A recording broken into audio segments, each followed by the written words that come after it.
नमस्कार, आप देख रहे हैं टाइम्स न्यूज और मैं हूं आपके साथ छवि। किसान विरोधी 3 काले बिलों के विरोध स्वरूप पिछले 2 माह से देश के अन्नदाता दिल्ली में मोर्चा संभाले हुए हैं, लेकिन 26 जनवरी को निकाली गई ट्रैक्टर रैली के दौरान हुई हिंसक प्रदर्शन के दौरान हुई हिंसक घटना के बाद देश की राजनीति गर्मा गई है। साथ ही बीजेपी द्वारा लगातार सिख समाज को लेकर सोशल मीडिया पर की जा रही आपत्तिजनक पोस्ट को लेकर कमिश्नर कार्यालय में ज्ञापन सौंपा गया और आरोपियों पर मामला दर्ज करने की मांग की गई। ज्ञापन के दौरान कांग्रेस के प्रदेश सचिव ने बीजेपी विधायक सुनील शर्मा पर आरोप लगाते हुए कहा कि उनके द्वारा करीब 500 लोगों के साथ लेकर आंदोलन स्थल पर सिख समाज पर हमला कर उनकी गाड़ियां फोड़ी गईं। साथ ही लगातार ट्विटर, फेसबुक और अन्य सोशल मीडिया पर सिख समाज पर आपत्तिजनक पोस्ट डाली जा रही है। ये साइबर क्राइम का काम है कि इस तरह की गतिविधियों पर नजर रखे और उन पर मुकदमा दर्ज करे। प्रदेश सचिव राकेश यादव ने कहा कि बीजेपी आरएसएस के लोगों पर अगर इस तरह की टिप्पणी होती है तो रातों रात एफआईआर दर्ज हो जाती है, लेकिन सिख समुदाय पर की जा रही आपत्तिजनक टिप्पणी पर साइबर सेल सोया हुआ है। उन्हें नींद से जगाना चाहिए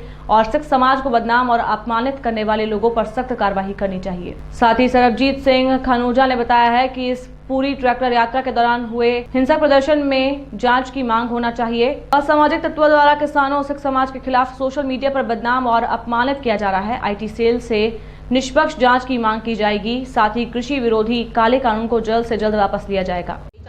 देखिए, भाजपा के एक विधायक हैं सुनील शर्मा, जिन्होंने कल वहाँ जहाँ टिकैत जी धरना दे रहे थे वहाँ 500 लोगों को ले जाकर घेर कर कई सिख समाज के लोगों को मारा है, उन पर लाठियाँ चलाई हैं, उनकी गाड़ियाँ तोड़ी हैं। अनेक ट्विटर, फेसबुक पे लगातार ऐसे कंटेंट आ रहे हैं जो विवादित हैं। ये साइबर क्राइम का काम है कि उस पर नज़र रखें और मुकदमा दर्ज करें। जब भारतीय जनता पार्टी के किसी आरएसएस के खिलाफ एक टिप्पणी होती है तो रातों रात मुकदमा दर्ज हो जाता है। आज सिख समाज के खिलाफ इतनी लगातार टिप्पणी हो रही है तो साइबर सेल क्या सो रहा है या सरकार सो रही है? उनको नींद से जागना चाहिए। और ये सब उनकी ही की शय पे हो रहा है कि लगातार सिख समाज को बदनाम करो, किसानों को बदनाम करो और किसी भी तरह इनको अपमानित करो, जिससे कि ये घर वापस चले जाएं और किसान आंदोलन समाप्त हो जाए। देश में एक सोची समझी साजिश के तहत किसानों को सीधे सीधे टारगेट किया जा रहा है। पूरा देश ये देख रहा है कि किस तरीके से मोदी सरकार ने, भारतीय जनता पार्टी ने कल किसानों को घेर के मारा है और जब वो घर लौट रहे थे उनकी गाड़ियां तोड़ी हैं, उनसे अपमानजनक टिप्पणियां की हैं। इसके साथ ही पूरा भारतीय जनता पार्टी के अनेक नेता, अनेक कार्यकर्ता फेसबुक पे, ट्विटर पे लगातार सिख समाज के खिलाफ अपमानित बातें बोल रहे हैं, अमर्यादित भाषा बोल रहे हैं। इससे बहुत साफ स्पष्ट होता है कि भारतीय जनता पार्टी किसी भी तरह, किसी भी कोशिश से इस आंदोलन को समाप्त करना चाहती थी। किसानों की जो 65 दिन की मेहनत है उस पर पानी फेरना चाहती थी। ये आंदोलन सिर्फ सिख समाज का नहीं, देश के हर नागरिक का है, देश के हर किसान का है। लेकिन भारतीय जनता पार्टी आज सिख समाज को टारगेट करके अपमानित कर रही है। उसके विरोध में आज यहाँ सिख समाज के लोग और प्रदेश कांग्रेस के सचिव मेरे साथ आए हैं और कमिश्नर को ज्ञापन दिया है मुख्यमंत्री के नाम के ऐसे लोगों के खिलाफ एफआईआर दर्ज की जाए, सख्त कार्रवाई की जाए। बहुत सीधा विषय है कि भारतीय जनता पार्टी नहीं चाहती कि वो तीनों कानून काले कानून वापस हों।